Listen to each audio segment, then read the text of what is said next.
여러분들 인생 살면서 가장 무서운 단어가 뭔지 아세요? 확장 이전이야. 확장 이전. 인생 살면서 가장 무서운 단어가 확장 이전이에요. 내가 25평에 살아. 근데 50평짜리 아파트 산 친구가 집들이 한다고 가보니까 우리 집 25평이 그 집 화장실에 들어가게 생긴 거야. 이 친구가 자랑을 해내. 5억 주고 샀는데 8억으로 뛰었다고. 이 사람은 3억에 25평에서 25평도 거기도 충분한데 확장 이전에 욕심이 드는 거야. 나도 2억 대출 받아서 50평으로 확장 이전을 해야 되겠다. 그래갖고 대출을 받아갖고 확장 이전을 했어. 근데 했는데 하는 날부터 행복할 줄 알았더니 그날부터 너무 인생이 힘들어. 왜냐하면 25평에서는 25인치가 볼만했는데 50평에 25인치를 갖다 놓으니까 테레비가 요만하네. 테레비 어떻게 해야 돼? 확장 이전해야 돼요. 테레비 확장 이전해야 돼. 냉장고 25평에서는 투도어 그냥 괜찮았어. 근데 50평에 갖다 놓으니까 쓰레기통 같아. 어떻게 확장 이전해야 돼? 식스도어로 확장 이전해야 돼요. 그런데 도대체 25평에 살 때는 이 아반떼 타고 다녔을 때 하나도 안 창피했어.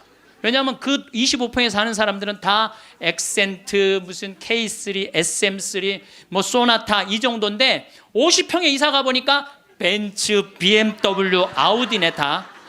도대체 아반떼를 끌고 저녁 시간에 그 동네로 퇴근하고 싶지 않은 거야.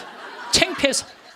그래서 밤 10시에 아무도 안 볼 때 밤 10시에 집에 내 집인데도 여러분들 25평이면요 고래 등짝에서 사는 거예요. 우리 조상들은요 1m 80, 1m 80 학고방에서 살았어요. 그 여러분들 옛날에 그 토담집에 들어가 보세요. 고개 들면 머리가 다요.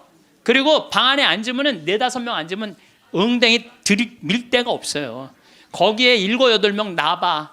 방 안 한가득 자식 새끼를 낳아놨다는 말이 그거야. 고만한 방에서 사는 거야. 그런데 지금은 25평이면요 10m, 10m도 넘는 방에서 사는 거예요. 얼마나 넓은 데서 살아. 그게 확장 이전 때문에 생긴 고통이에요. 여러분들도 인생 살아가면서요 언제 괴로우냐면은 이놈의 확장 이전 하려고 그럴 때 괴롭다니까. 내가 100명 들어오는 식당을 운영하고 있어. 근데 뭐 50명이 더 와. 150명이 와. 바글바글해. 자리가 없어. 자리가 없어. 그러니까 야 내가 150명 들어오는 가게로 확장 이전을 하면은 저 50명까지 받을 텐데 악마가 속삭여요. 그럼 150명 들어가는 걸로만 하면 참 좋은데 확장 이전을 할 때는요 300명 들어오는 걸로 해요. 사람이 다 그래. 이상하게 300명 들어오는 걸로 해. 그 돈 벌고 싶은 욕심에서 그런 거예요. 그게 아주 미세한 차이인데요 그 욕심을 부리지 않는 사람은 인생을 실패하지 않고 그 욕심을 끊임없이 부리는 사람은 끊임없이 망하는 거예요. 그래갖고 300명 들어오는 걸로 했는데 150명이 들어오긴 들어와. 근데 나머지 150명이 안 들어와. 이건 원래 없던 사람인데 욕심이야. 그러니까 안 되니까 주방에다가 주방장 안 되겠다. 그 사골 국물에 우유 풀어라. 우유. 망하는 건 순식간에 망하는 거예요. 저도 역시 인생 살면서 욕심 때문에 힘들 때가 참 많았어요. 제가 막 생태마을 꾸밀 때 뭐 주머니에 돈 한 푼 없었고 물론 우리 할아버지 시부님이 도와주긴 했지만 이것저것을 계속 내가 이거 하고 싶고 저거 하고 싶고 욕심을 피다 보니까 내 인생 자체가 힘들더라고요. 그래서 5년 전부터 아무것도 안 하는 거야. 아무것도 안 하고 몸 안에 강의 열심히 다니고 청국장 열심히 만들고 이런 것만 하니까 사는 게 너무너무 즐거운 거예요. 근데 내가 집 한 채를 짓는다, 성당 하나를 짓는다, 뻥뻥 터질 때는요 인생이 힘든 거예요. 여러분들 이 동부건설, 동부철강 얼마나 잘 나가던 회사예요. 그런데 60개 계열사로 늘리는 바람에 도저히 회사를 유지 못하니까 1조 얼마를 분식회계를 해갖고 여러분들 투자자들 싹 날려요. 지금 그 회장님은 지금 12년 감옥형이에요. 그냥 동부철강, 동부건설 그냥 동부화재 하지 뭘 확장 이전을 한다고. 그 바람에 그 호의호식할 수 있는데 감옥에 가 있잖아요. 한순간에 무너지는 거야. 한순간에. 그러니까 여러분들도 인생 한순간에 무너지고 사기당하는 건요 뭐 때문에 그러는 줄 알아요? 마음 안에 욕심 때문에 그러는 거예요. 나만 잘 살려고 그러는 욕심은 무서운 거야. 욕심을 부려도 다 같이 잘 살려고 그러는 욕심을 부려야 돼. 욕심을 부려면. 근데 대한민국 사람들은 나만 잘 살려고 그래. 살려면 다 같이 잘 살아야 되는데 그래서 여러분들도 제발 다 같이 잘 사는 욕심을 좀 부렸으면 좋겠어요. 여러분들이 쓰고 있는 살림살이의 70%는 손도 한 번 안 댄대요. 여러분들이 지금 쓰고 있는 살림살이 생전 쓰는 게 30%도 안 돼. 시집 올 때 그걸 싸갖고 들고 와갖고 이걸 버리지 못하고 평생을 이사 갈 때마다 들고 다니는 거야. 한 번도 쓰지도 않을 거. 그러니까 우리가 좀 인생을 좀 홀가분하게 살아갈 필요가 있는데 너무 많은 걸 쥐고 살아가기 때문에 인생이 힘든 거예요. 버릴 건 버리고 가져갈 것만 가져가야 되는데 다 가져가려고 그러는, 다 가져가려고. 여러분들이 쓰고 있는 핸드폰의 70%는 기능도 모른대요.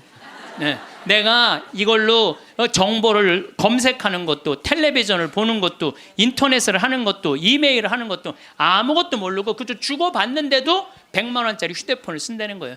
내가 할머니들하고 사진 찍을 때 정말로 복장 터질 때가 많아요.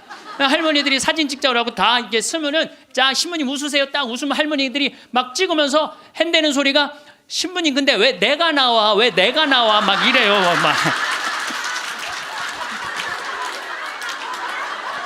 이게 왜 안 눌려, 안 눌려 이래고.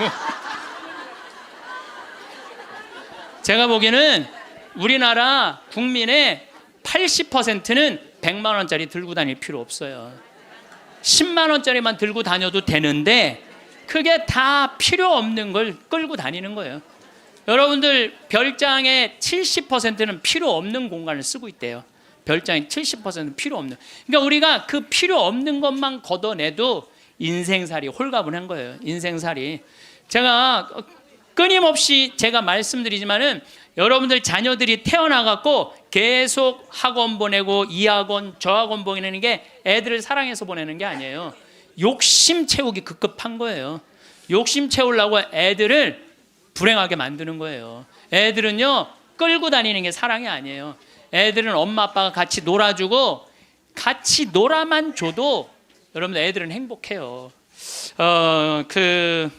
근데 여러분들 욕심 중에 진짜 무서운 욕심은요 자식 욕심이에요. 돌대가리를 서울대학에 집어넣으려고 그러는 욕심. 이 욕심이요 대한민국을 불행으로 만드는 거예요. 이 욕심을. 명왕송이라는 영화 찍은 감독 얘기예요. 고등학교 2학년 아이가 전교 2등을 했다는 거예요. 근데 이 엄마는 전교 2등하는 아이한테 매일 이 바보 같은 년은 네가 뭐가 모자라서 1등을 못해요. 여러분들 전교 2등이면 어딘데. 전교 2등이면 여러분들 내 자식이 전교 2등하면 고맙다고 그래야 되지 않아요? 나는 진짜 고등학교 1학년 때 전교 610명 중에 597등 했다니까요. 내 뒤에 딱 13명 있어요. 13명. 걔네들이 어떤 애들이냐면 태권도부 조종부 애들이었어. 민간인으로 내가 단연 1등이었어 뒤에서. 그런데 제가 여러분들한테 말씀드려요. 저는 어렸을 때부터 이 날 때까지 항상 즐겁게 놀았던 기억이 많아요. 공부했던 기억보다는. 근데 저는 참 행복해요. 근데 공부만 했던 사람들하고 얘기해 보면요 행복했던 기억이 없대요. 그럼 누가 남는 장사야? 맨날 놀고 맨날 행복한 내가 남는 장사 아니에요.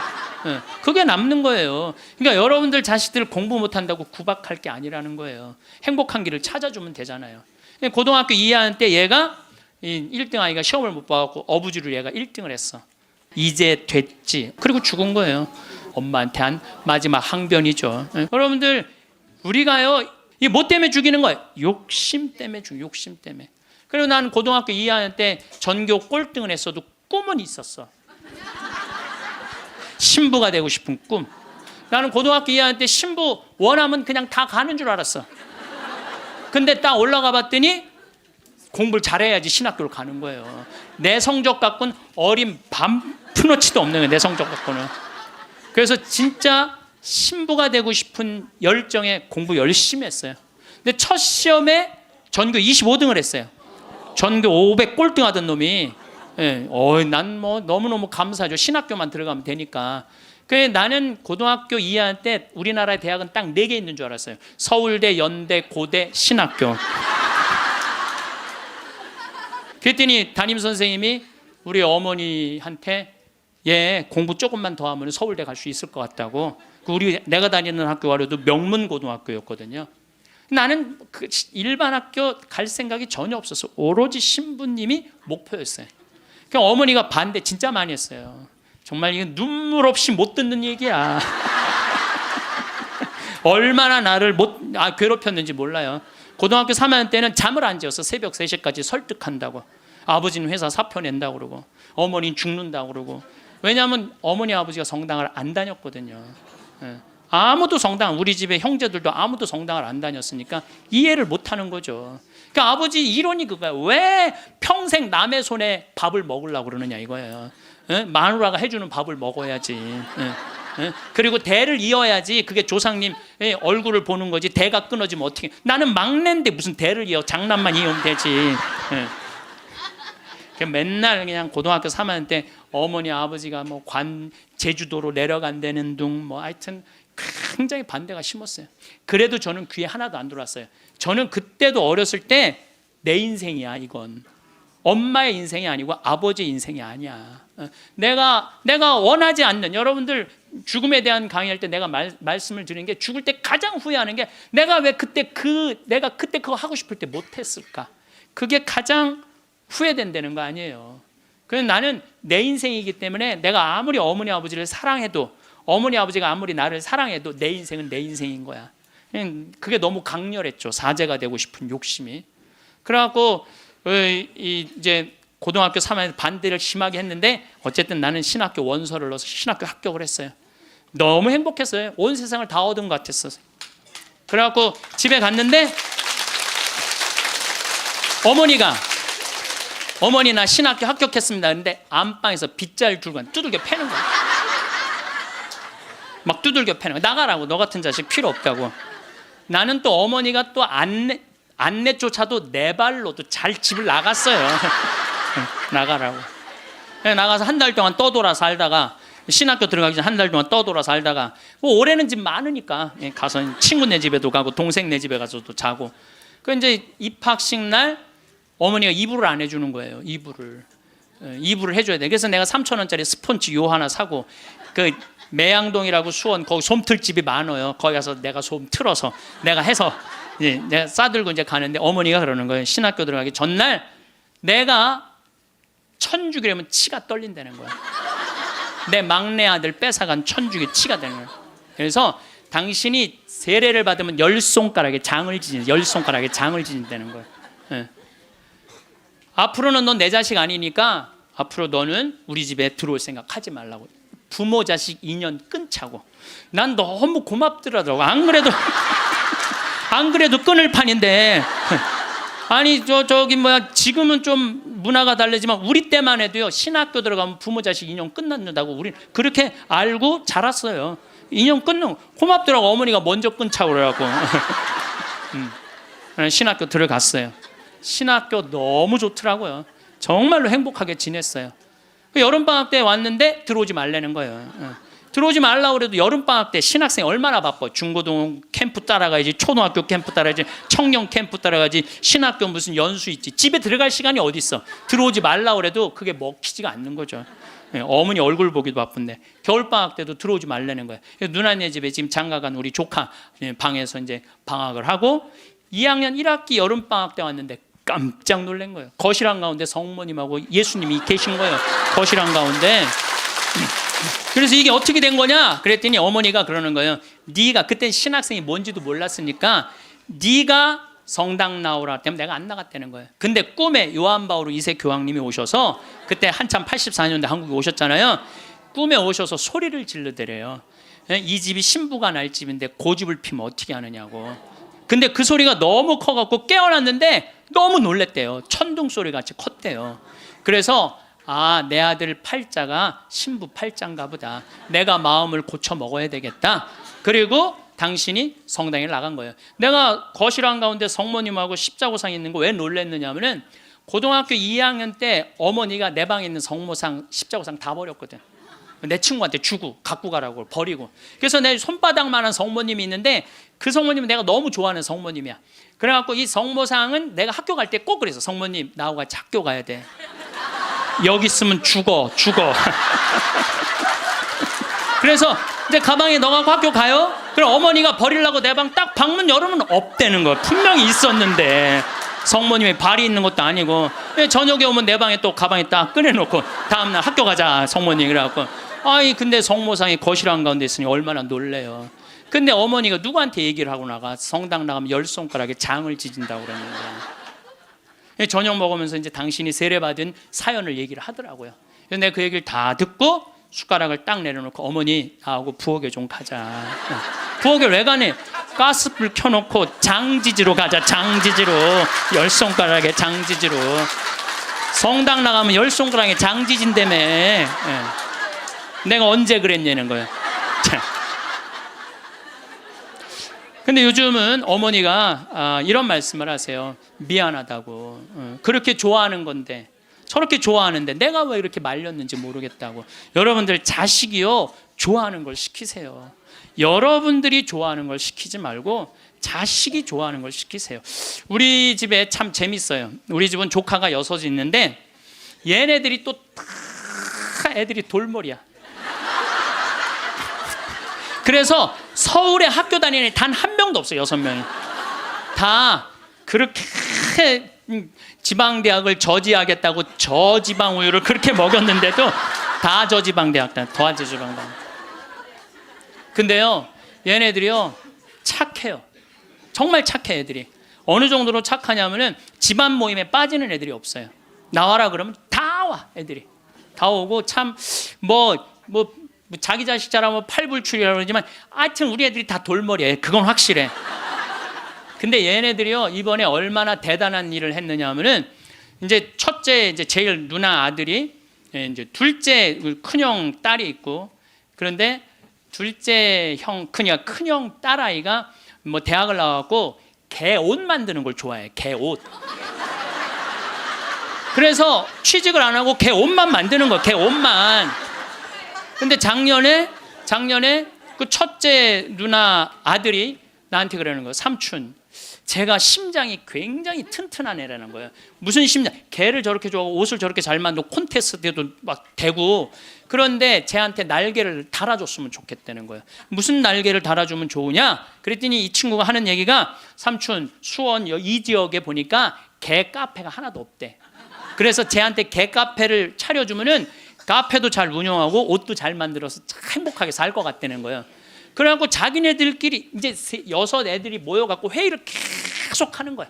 어떻게 하면은 개카페를 어느 가게도 자기네들끼리 보러 다니고. 여러분 이게 보통 쉬운 일이 아니거든요. 근데 자기네들끼리 다 하는 거야. 그러더니 삼촌, 근데 내가 또 선경 지면이 있잖아요. 우리 조카 애들이 머리가 돌머리니까 우리 형제들한테 무슨 얘기냐면, 쟤네들 변변하게 취직 못할 것 같으니까 우리 쟤네들을 위해서 개 모임을 해두자. 그래갖고 개 모임을 계속 해갖고 돈을 많이 모아놨어요. 걔네들을 위한 돈을 모아놨어. 그래갖고 이제 돈을 모아놨는데 지원을 해달라는 거예요. 통장은 내가 갖고 있으니까 니네들 계획서 갖고 와봐. 계획서를 갖고 왔는데 기가 막히게 해왔더라고. 그래서 좋아. 그러면은 내가 지원을 해줄게. 그래갖고 이제 그 형제 황씨 사랑의 통장이야 이름이. 예. 그때 황씨 사랑의 통장, 거기서 애들을 2억에 내야 되는 걸 자기네들 손으로 다 치라고 해갖고 1억에 가게를 낸 거야. 예. 가게를 냈는데 요즘 얼마나 가게가 잘 됐냐면 손님이 너무 많이 와갖고 티켓을 준대. 몇 시에 오라고 이렇게. 여러분들 저는 우리 애들을 보면서요, 내가 걔네들이 서로 친하고 그래. 야 얘네들아, 니네들이 왜 서로, 그 막내집 딸은, 그러니까 둘째 형님 딸은 커피 바리스타 배워갖고 커피 내리고, 그 오빠는 기획하고 커피 기계 사주고, 그리고 큰형 딸은 거 운영하고. 이게 쉬운 일이 아니잖아요. 그래서 내가 불러갖고 걔네들한테 한마디 했어요. 야 니네들 중에 서울대학 다니는 애 한 명만 있으면 니네들 절대 이렇게 안 돼. 니네들이 다 저지방 다니기 때문에 이렇게 친한 거야. 그래서 니네들 저지방 다니는 게 다 축복이야. 축복이야. 그래서 공부 못한다고 불행하다, 공부 못한다고 행복하지 않다, 그 생각을 버리라. 얘네들 만나면은요 너무너무 즐거운 거야. 나는 정말 내 조카들이지만은 참 존경스럽고 사랑스럽더라고요. 그래서 여러분들도 내 애를 꼭 공부로 비교하지 말라는 거예요. 애들이 성격 좋고 성실하면 되잖아요. 그러면 어디든 가서 해내거든요. 근데 그냥 공부만 하는 애들은요, 이게 교우 관계도 좋지 않고 사랑 관계도 좋지 않으면 힘들거든요. 며칠 전에도 갔더니 손님들이 꽉 차 있더라고요. 내가 이렇게 가서 보니까 가끔 시차를 나가야죠, 내가.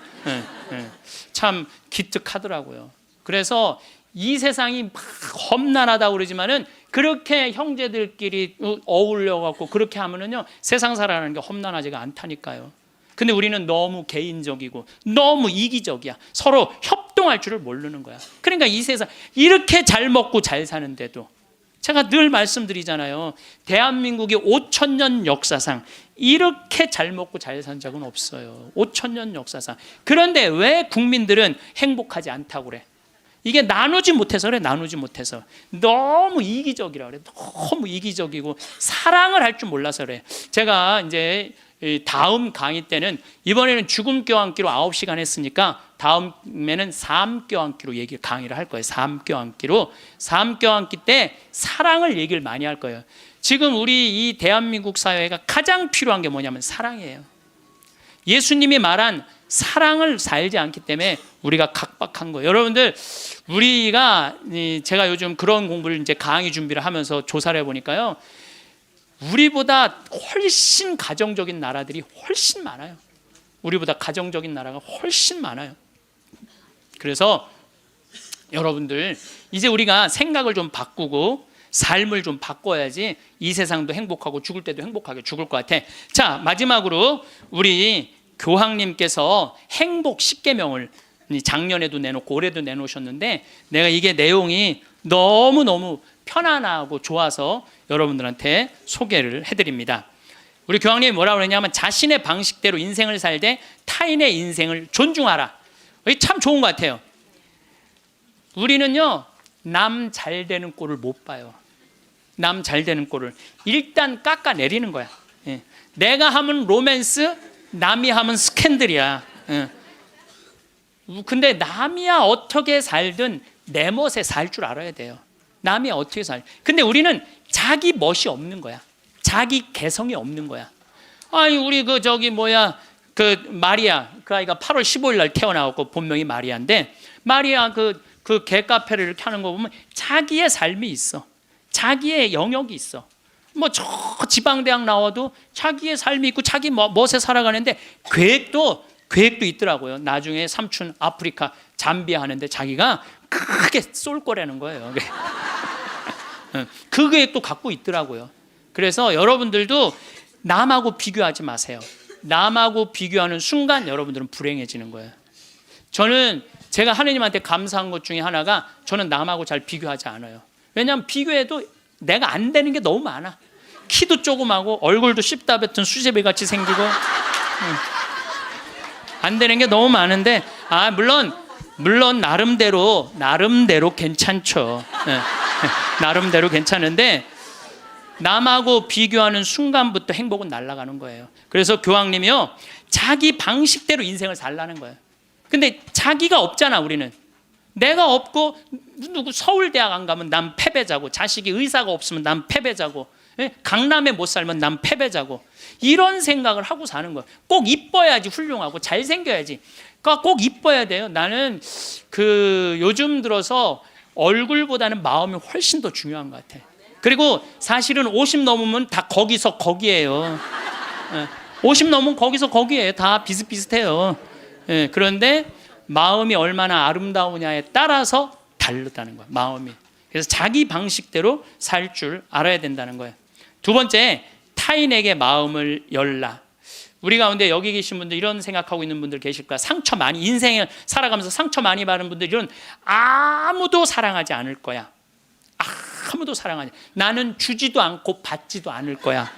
이런 분들 있어요. 내가 인생 살아보니까 인간들 이게 쓸데가 못 돼. 인간들 믿을 게 못 돼. 나는 사랑 안 하고 살 거야. 뭐하러 살아 그럼? 그렇지 않겠어요?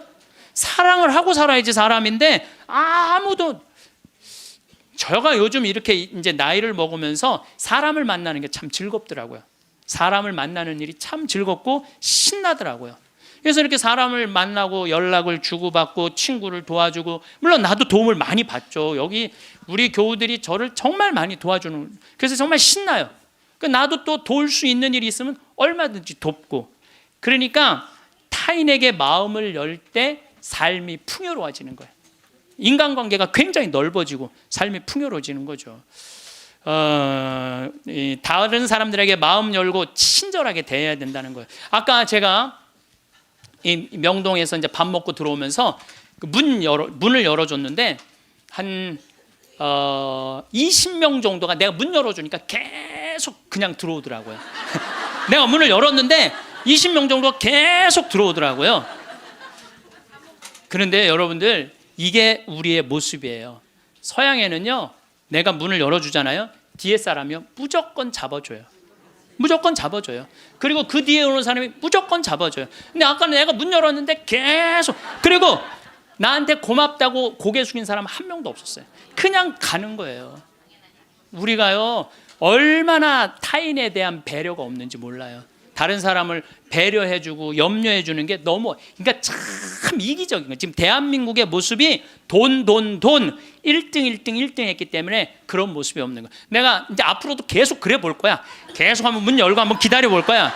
몇 명이 지나가나 감사합니다. 그리고 다 본인이 잡는 사람이 이제 나타나면 이제 우리가 좀 성숙한 거죠. 내가 계속 붙잡고 있었다니까.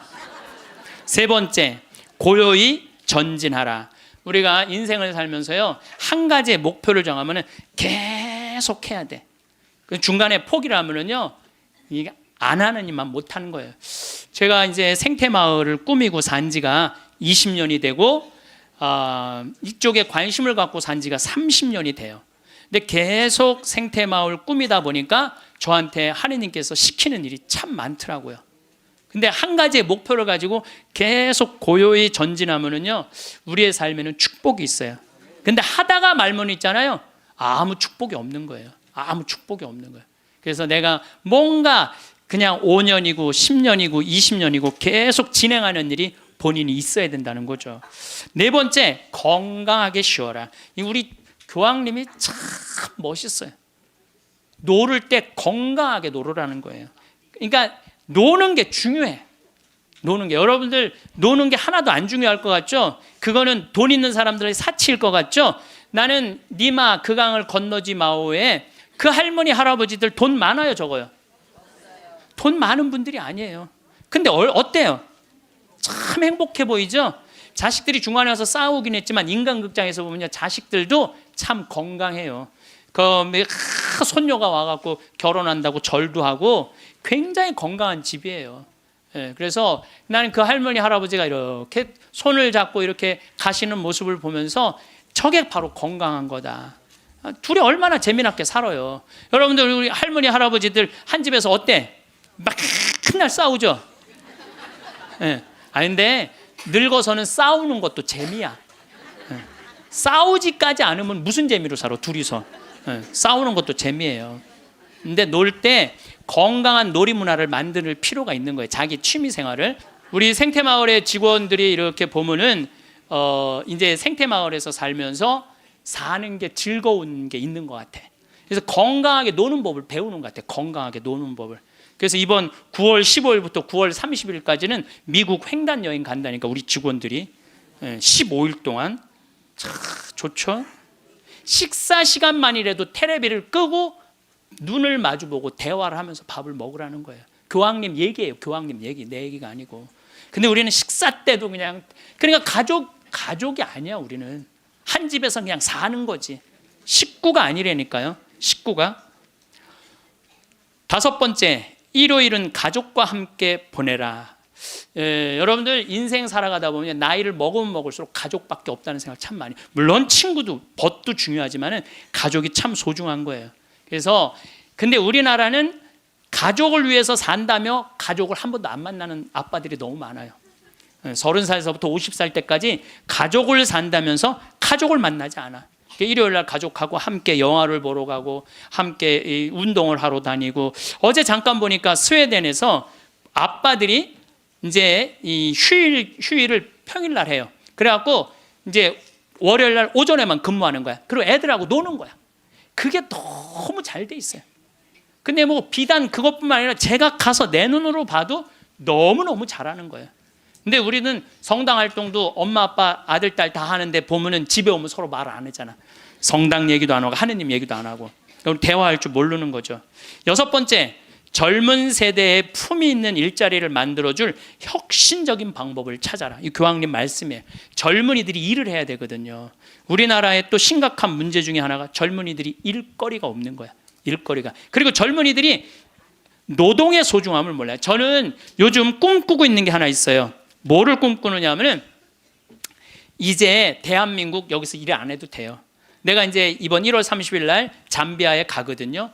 근데 무프리나 지역의 시장을 만나기로 했어요. 시장을 만나서 얘기를 하려고 그래요. 땅을 좀 달라고. 거긴 땅을 잘 줘요. 땅이 우리나라보다 7배 넓거든. 근데 다 평지야.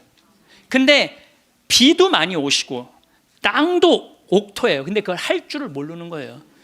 참 대한민국은요 1953년 여기서 잠비아가 그때 우리보다 잘 살았어. 근데 60년이 지났는데 잠비아는 하나도 발전하지 않고 우리는 이렇게 발전한 거야. 기적을 일으키긴 했죠. 그래서 이제 거기다 땅을 사놓고 내가 하고 싶은 건 뭐냐면은 우리나라 노숙자들 괜찮은 사람인데 노숙자 된 사람들 많아요. 예. 그래 그 사람들 노숙시설 운영해갖고 거기서 재활 훈련을 해서 이제 더 이상 돈에 대한 욕심 부리지 말고 한번 아프리카에 가서 농사도 좀 멋있게 짓고 젊은이들도 마찬가지야. 돈 벌을 필요 뭐 있어. 먹고 그냥 살면 되지. 꼭 돈을 벌어야 돼. 그래도 나는 최소한 200만 원은 주니까 최소한 200만 원 주니까 그럼 아프리카에 가서 여기서 기술 좀 배우고 지금 한 1000만 평 달라고를 판이거든요. 이번에 가서 그럼 1000만 평이면 포크레인도 다 보내놨고 트랙터도 이번엔 불도저를 살라고 그래. 불도저 사갖고 지금 수녀님이 옥수수가 올라오는데 너무너무 신난다는 거예요. 옥수수가 올라오는데 그럼 거기 내가 좀 보내려고 생각하고 있어요. 이번에 이제 마침 대사도 거기 이제 대사관이 없었는데 잠비아에서 대사가 오면 우리도 대사를 보내야 된대요. 대사관도 이제 생기고 아주 뭐 하여튼 신나는 일이에요. 근데 어떤 분들이 이런 얘기를 해요. 신부님, 한국 사람들도 지금 굶는 사람들이 많은데 뭐하러 아프리카까지 좁느냐고 내가 이런 분들한테 오늘 공식적으로 말합니다. 그래서 우리가 전쟁 끝나서 우리끼리 일어나서 이렇게 잘 먹고 잘 삽니까? 우리가요 미국에서 보내준 옥수수, 밀가루, 옷 가지고 살아난 거예요. 그게 이기적이라는 거예요. 우리는 그렇게 못 먹고 못 살 때 그렇게 원조받아서 이렇게 일어섰는데 이제는 누가 할 차례야? 우리가 할 차례예요. 우리가 한국 사람들도 도와줘야 되지만은 지금 우리보다 엄청 못 사는 사람들 많아요. 이거 대한민국 사람들이 도로 나갈 때 대한민국이 건강해요. 우리끼리만 잘 먹고 살자 그러면 대한민국 건강하지 않아요. 그래서 지금 다른 나라에 지금 수많은 지금 한국 사람들이 도로 나가고 있거든요. 그게 또 국격을 높이는 일이야. 국격을 높이는 일이에요. 여러분들 대한민국 나가면요 잘 먹고 잘 사는데 그만큼 존경을 못 받아요. 왜냐하면 나누지 않기 때문에 그래요. 그래서 우리 교회가 저는 그런 일을 해야 된다고 생각하고 그 젊은이들이 제가 지난 그 봉사자들 데리고 가서 해고 왔는데 애들이요 정말 너무너무 행복해 하더라고요. 20명들이. 그래서 여러분들도 젊은이들한테 여러분들은 뭐 할 일은 아니겠지만 우리 기업하는 사람들, 정치하는 사람들이 젊은이들이 일할 수 있는 여러분들도 책임 있네. 애들 그냥 책상에서만 그냥 공부시키는 게 애들이 일을 안 하지. 그래서 좀 운동도 좀 하고 이런 사회 문화가 됐으면 좋겠어요. 7번째, 자연을 존중하고 돌보라. 교황님이 환경 중요하게 여긴 거죠. 자, 여러분들 이번에 지금 바다가요 어느 때보다도 뜨겁대요. 겨울 바다가. 이게 이제 뭘로 나오느냐면 엘니뇨라는 걸로 나오게 돼 있어요. 지금 겨울에는 바다가 식어져야 돼. 그래갖고 한 4도, 3도까지 내려가야 돼. 근데 지금 겨울 바다가 만약에 20도, 25도가 올라가잖아요. 그럼 여름에 35도, 37도까지 올라가요. 그렇게 되면은 태풍, 슈퍼 태풍 이런 게 온다는 거예요. 근데 그거 올 가능성이 굉장히 많다는 거예요. 그리고 지난 11월은 역사상 가장 더운 11월이었대요. 근데 여러분들 잘 모르죠. 이게 지금 어떻게 이렇게 돌아가는지 저렇게 돌아가는지. 우리가 자연을 사랑할 때 자연도 나를 사랑해 줘요. 우리가 자연을 괴롭힐 때 자연도 나를 괴롭히게 돼 있어요. 여덟 번째, 부정적인 생각에서 벗어나라. 다른 사람을 험담하는 것은 자존감이 낮다는 거예요. 이 교황님 참 말씀 잘하셨어요. 다른 사람 험담하는 사람 중에 인격 훌륭한 사람 봤어요, 여러분들? 다른 사람 막 욕하는 사람들 인격 훌륭한 사람 없어요. 그러니까 남을 칭찬하는 사람이 인격이 올라가는 거예요. 여러분들, 바다가, 우리 강물이 바다로 내려가죠. 바다로 내려가면은 겸손한 사람이 아래로 내려가는 거예요. 근데 바다로 내려가면은 바닷물이 참 넓죠. 겸손한 사람이 마음이 넓은 거예요. 겸손한 사람이 마음이 바다 같은 거예요. 그래서 내가 이렇게 종재기 같은 가슴으로 이 사람도 욕하고 저 사람도 욕하고 매 입만 열면 남 욕하는 사람, 이 사람은 마음에 기쁨이 없는 사람이야. 그래서 이렇게 있으면 막 누구는 어떻고 막 참 많이 들려요. 저는 그 안에 다 묻어요. 그냥 묻고 내가 할 수 있는 한 좋은 말을 하려고 노력을 해요. 그런데 나 옛날에 주교님 욕 참 많이 한 사람이에요. 근데 내가 주교님 욕 안 한 지 한 10년 넘거든요. 주교님들이 얼마나 힘들게 그 사목 목자 역할을 하는지 이해를 하기 시작을 했어요. 근데 신부들은 다 주교님 욕해요. 근데 주교님 욕 안 한 지 10년 지났는데 내가 언제부터 마음이 평화가 왔나? 주교님 욕 안 하면서부터 마음에 평화가 왔어. 주교님 욕 안 하면서부터. 여러분들, 남을 험담하는 건요 결코 잘난 일이 아니에요. 아홉 번째, 타인을 개종하려 하지 말고, 이게 정말 내 마음에 드는 거야. 타인을 개종하려 하지 말고 다른 이의 신앙을 존중하라. 교황님이 하신 말씀이에요. 우리는 대화를 통해 함께 성장한다는 걸 보여줌으로써 다른 이에게 영감을 줄. 그러니까 개종시키려고 그러지 말고 내가 잘 살아서 그 사람이 영감을 받아서 찾아오게는 해도 억지로 개종시키지 말라는 거예요. 여러분들, 잘 믿는 사람 굳이 천주교로 끌고 올 필요 없다는 거예요. 잘 믿고 잘 사는 사람, 그 종교 무시해가면서, 이건 내 얘기가 아니야. 교황님 얘기야. 근데 나는 그전에도 이 얘기를 참 많이 했어요. 그래서 욕을 참 많이 먹어서 종교 다원주의라고 막 욕하는 사람들도 있어요. 근데 여러분들, 그게 아니에요. 신앙은요 소신이야. 자기 소신. 그거 소신을 꺾는다는 건 목숨하고도 바꾸는 일이에요. 그러니까 저 이슬람이 저렇게 그냥, 나는 걔네들 개종시킬 생각 하나도 없어요.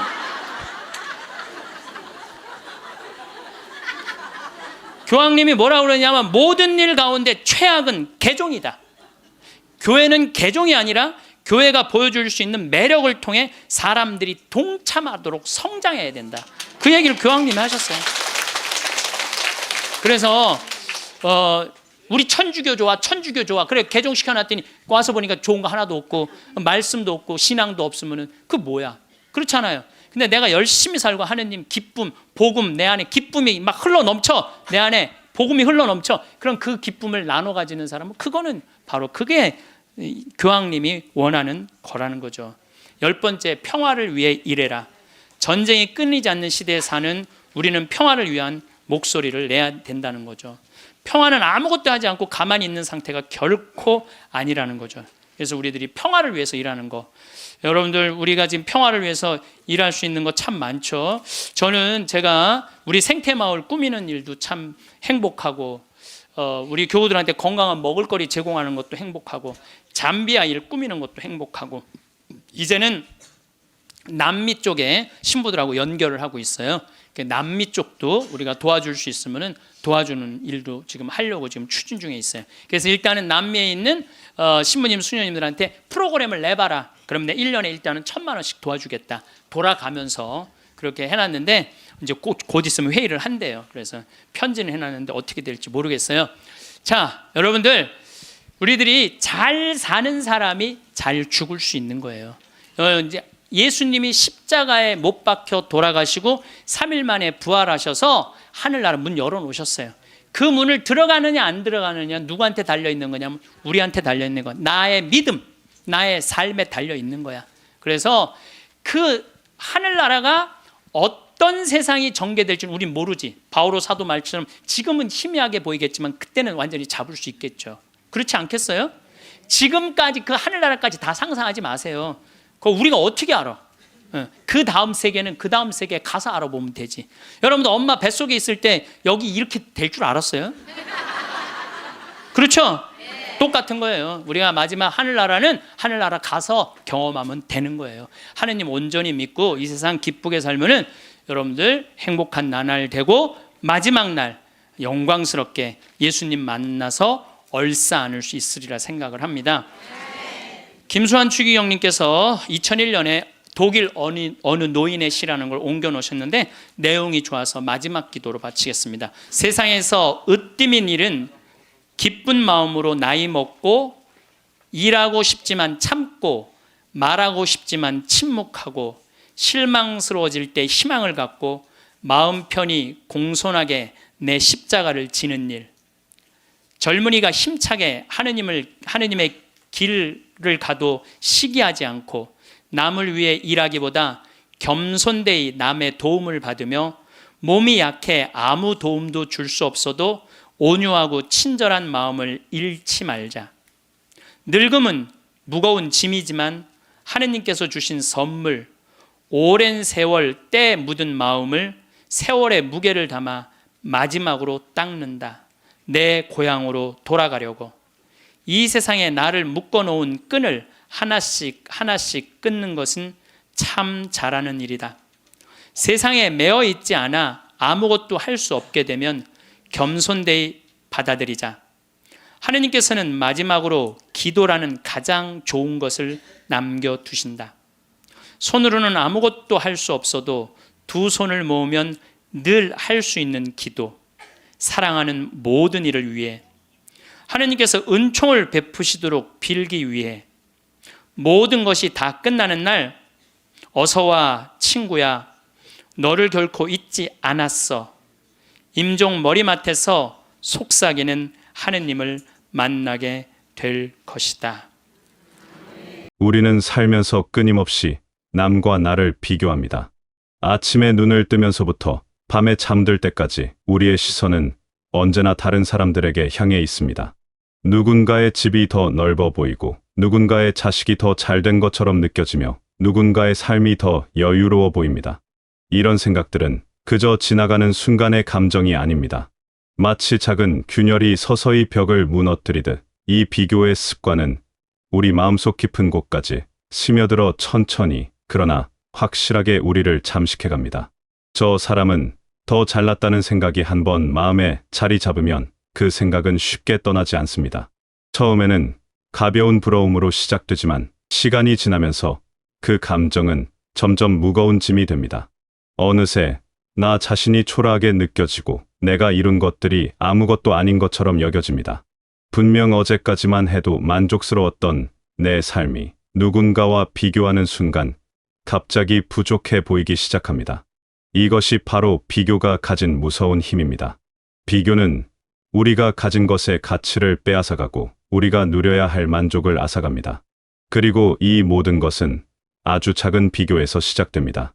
비교의 가장 큰 문제는 그것이 결코 끝나지 않는다는 사실입니다. 한 사람과의 비교가 끝나면 또 다른 사람이 눈에 들어옵니다. 나보다 잘난 사람을 보면 마음속에서 시기와 질투가 피어오릅니다. 왜 나는 저렇지 못할까? 왜 나에게는 저런 것이 없을까 하는 생각이 머릿속을 가득 채웁니다. 반대로 나보다 못한 것처럼 보이는 사람을 보면 묘한 우월감이 생겨납니다. 그러나 이 우월감도 오래가지 않습니다. 곧 더 나은 사람이 나타나고 다시 나는 부족한 사람이 됩니다. 이렇게 우리는 끝없는 감정의 롤러코스터를 타게 됩니다. 이 감정의 기복은 우리를 심하게 지치게 만듭니다. 하루 종일 마음이 편할 날이 없습니다. 아침에는 기분이 좋았다가도 누군가의 소식을 듣는 순간 마음이 무너집니다. 저녁에 다시 마음을 추스르려 해도 또 다른 비교거리가 눈앞에 나타납니다. 이런 날들이 반복되면 우리의 마음은 점점 단단해지고 메말라갑니다. 더 이상 순수하게 기뻐할 수도, 진심으로 축하할 수도 없게 됩니다. 모든 것이 비교의 잣대로 측정되고 모든 감정이 상대적인 가치로 환산됩니다. 비교는 관계마저 망가뜨립니다. 가까운 사람들과의 관계도 비교 앞에서는 무너지기 쉽습니다. 함께 기뻐해야 할 순간에 속으로는 시기하는 마음이 생기고 위로해야 할 때 은근히 우월감을 느낍니다. 이런 감정들은 관계의 균열을 만듭니다. 겉으로는 웃으면서도 속으로는 비교하고 있다면 그 관계는 이미 진실함을 잃은 것입니다. 비교하는 순간 내 마음은 이미 내 삶을 떠나 남의 인생으로 넘어가 버립니다. 나는 더 이상 내 삶의 주인이 아니라 남의 삶을 구경하는 관객이 되어버립니다. 우리가 이렇게 비교를 멈추지 못하는 이유는 무엇일까요? 그 근본에는 욕심이 자리하고 있습니다. 조금만 더 가지고 싶다는 마음이 우리를 끊임없이 타인의 삶을 들여다보게 만듭니다. 지금 가진 것으로는 부족하다는 생각, 좀 더 나아져야 한다는 생각이 우리를 쉬지 못하게 합니다. 이 욕심은 결코 채워지지 않습니다. 하나를 얻으면 둘을 원하고 둘을 얻으면 셋을 원합니다. 끝이 없는 욕망의 사슬 속에서 우리는 계속해서 달려가지만 정작 도착하는 곳은 없습니다. 욕심이 커질수록 우리의 시선은 점점 더 바깥으로 향합니다. 내 안을 들여다볼 여유가 없어집니다. 내가 지금 무엇을 가지고 있는지, 내가 어떤 것들을 누리고 있는지는 잘 보이지 않습니다. 대신 남이 가진 것들만 눈에 들어옵니다. 저 사람의 집, 저 사람의 차, 저 사람의 생활 방식, 이런 것들이 우리의 시야를 가득 채웁니다. 정작 내가 가진 것들은 당연한 것이 되어버리고 남이 가진 것들만 특별해 보입니다. 이것이 욕심이 만들어내는 왜곡된 시선입니다. 욕심과 비교는 서로를 키웁니다. 비교하면 욕심이 생기고 욕심이 있으면 더 비교하게 됩니다. 이 두 가지는 마치 톱니바퀴처럼 서로 맞물려 돌아가며 우리의 마음을 계속해서 불편하게 만듭니다. 한쪽을 멈추려 해도 다른 쪽이 계속 돌아가기 때문에 결국 둘 다 멈추지 않습니다. 이 악순환 속에서 우리는 점점 더 지쳐가고 삶은 점점 더 무거워집니다. 아침에 눈을 떠도 마음이 가볍지 않고 밤에 잠들 때도 마음이 편하지 않습니다. 이렇게 욕심과 비교에 사로잡혀 사는 동안 우리는 정작 중요한 것들을 놓치고 있습니다. 지금 이 순간의 평화, 오늘 하루의 소소한 기쁨, 함께하는 사람들과의 따뜻한 시간, 이런 것들이 우리 곁에 있지만 우리는 그것들을 느끼지 못합니다. 우리의 마음이 온통 남과의 비교와 더 많이 가지려는 욕심으로 가득 차 있기 때문입니다. 마치 맛있는 음식을 앞에 두고도 다른데 정신이 팔려 그 맛을 제대로 느끼지 못하는 것과 같습니다. 그렇다면 우리는 어떻게 해야 할까요?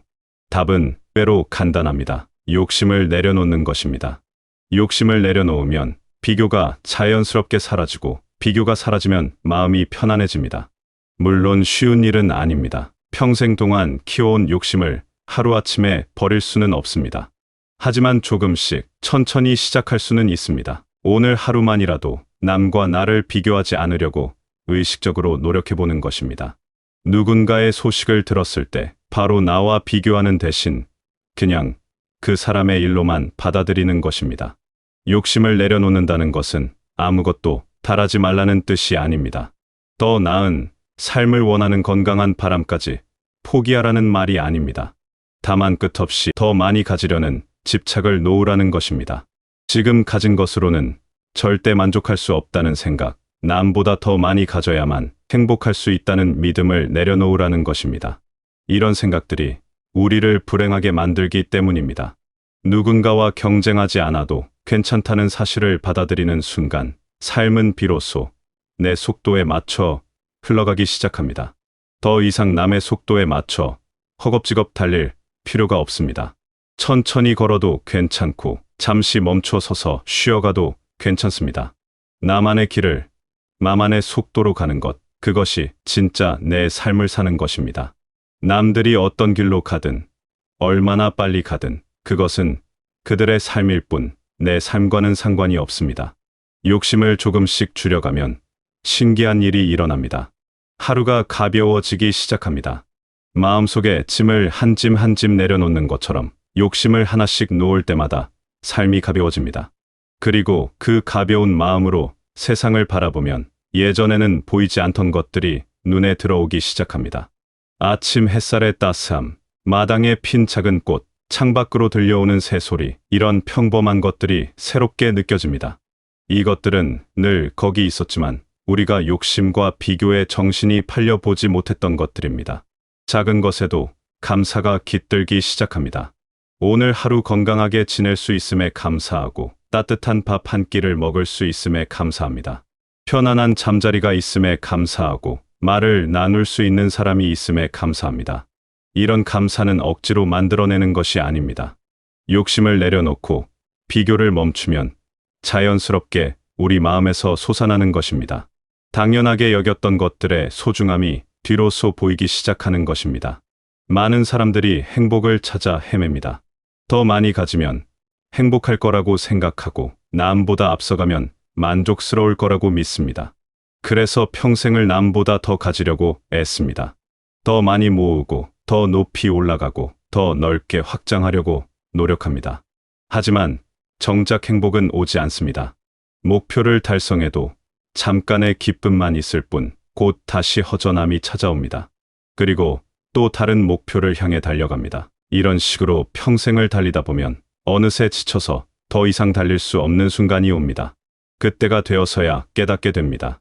행복은 더 많이 가지는 데 있지 않았다는 것을, 오히려 가진 것을 늘리는 삶이 아니라 마음의 짐을 덜어내는 삶이 더 충만하다는 것을, 욕심을 내려놓고 비교에서 벗어날 때 진짜 평화가 찾아온다는 것을, 이것은 머리로만 아는 지식이 아닙니다. 직접 경험해봐야 아는 깨달음입니다. 욕심을 내려놓기 전에는 결코 이해할 수 없는 것입니다. 잘 살아낸 사람의 기준은 더 많이 가진 사람이 아닙니다.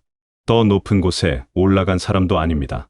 오히려 욕심을 내려놓고 비교에서 벗어나 자기 삶을 제대로 살아낸 사람입니다. 자기가 가진 것에 만족하며 자기 속도로 살아가며 작은 것에도 감사할 줄 아는 사람입니다. 이런 사람이 진짜 부유한 사람입니다. 돈이 많아서가 아니라 마음이 풍요로워서 부유한 것입니다. 지금 가진 것으로도 충분히 괜찮다는 사실을 깨닫는 것이 진짜 지혜입니다. 이 깨달음은 포기가 아닙니다. 체념도 아닙니다. 오히려 삶의 본질을 꿰뚫어보는 명확한 시선입니다. 우리가 진짜 필요한 것은 생각보다 많지 않습니다. 하루 세 끼 밥, 편안한 잠자리, 건강한 몸, 마음을 나눌 수 있는 사람들, 이 정도면 충분합니다. 나머지는 모두 욕심이 만들어낸 필요입니다. 물론 더 나은 환경에서 살고 싶고 더 좋은 것들을 누리고 싶은 마음을 부정할 수는 없습니다. 그런 바람 자체가 나쁜 것은 아닙니다. 문제는 그 바람이 집착이 되고 그 집착이 비교를 낳고 그 비교가 우리를 불행하게 만들 때입니다. 건강한 바람과 병적인 욕심 사이의 경계를 아는 것이 중요합니다. 내가 진짜 원하는 것인지 아니면 남과의 비교에서 생긴 욕심인지 구분할 줄 알아야 합니다. 이 구분은 생각보다 어렵지 않습니다. 마음이 편한지 불편한지를 느껴보면 됩니다. 진짜 내가 원하는 것을 향해 나아갈 때는 힘들어도 마음이 편합니다. 하지만 남과의 비교에서 생긴 욕심을 쫓을 때는 아무리 얻어도 마음이 불편합니다. 항상 부족하고 항상 불안하고 항상 조급합니다. 이런 감정들이 든다면 그것은 욕심을 내려놓아야 한다는 신호입니다. 욕심을 내려놓는 연습은 매일매일 계속되어야 합니다. 한 번 내려놓았다고 해서 영원히 사라지는 것이 아닙니다. 욕심은 계속해서 다시 고개를 듭니다. 그럴 때마다 다시 내려놓는 연습을 해야 합니다. 마치 마당에 잡초를 뽑는 것처럼 욕심이라는 잡초도 자꾸 자라나기 때문에 계속해서 뽑아주어야 합니다. 처음에는 힘들지만 계속하다 보면 점점 쉬워집니다. 비교하지 않는 삶을 사는 것도 마찬가지입니다. 처음에는 의식적으로 노력해야 합니다. 누군가의 소식을 들을 때마다 나와 비교하려는 습관이 자동으로 작동하기 때문에 이것을 멈추려면 계속해서 주의를 기울여야 합니다. 하지만 이 연습을 계속하다 보면 어느새 비교하지 않는 것이 자연스러워집니다. 남의 일은 남의 일로, 내 일은 내 일로 받아들이는 것이 편해집니다. 이렇게 욕심을 내려놓고 비교를 멈추며 살아가면 삶이 달라집니다. 같은 하루를 살아도 훨씬 더 평화롭습니다. 같은 것을 가지고 있어도 훨씬 더 만족스럽습니다. 같은 사람들을 만나도 관계가 훨씬 더 편안해집니다. 외적인 조건은 하나도 바뀌지 않았는데 삶 전체가 달라지는 신기한 경험을 하게 됩니다. 이것이 바로 내면의 변화가 가져오는 힘입니다. 여러분은 지금 충분히 잘 살고 있습니다. 비록 남들처럼 많이 가지지 못했다고 느껴질지라도, 비록 남들만큼 화려하지 않다고 생각될지라도 여러분은 여러분만의 방식으로 충분히 잘 살아내고 있습니다. 남과 비교할 필요가 없습니다. 여러분의 삶은 여러분만의 가치를 가지고 있고 여러분만의 의미를 담고 있습니다. 욕심을 조금씩 내려놓으면서, 비교를 조금씩 멈추면서 지금 가진 것들의 소중함을 느껴보시기 바랍니다. 오늘 하루가 평범해 보여도 그 평범함 속에 감사할 것들이 얼마나 많은지 발견하게 되실 겁니다. 작은 것들에서 기쁨을 찾고 일상 속에서 평화를 느끼며 마음 편하게 하루하루를 살아가실 수 있기를 바랍니다. 여러분의 삶은 그 자체로 충분히 가치 있고 의미 있고 아름답습니다. 남과 비교할 필요도, 더 많이 가져야 한다는 강박도 모두 내려놓으시기 바랍니다. 그리고 지금 이 순간 여러분이 가진 것들을 온전히 누리며 마음 편한 나날을 보내시길 바라겠습니다.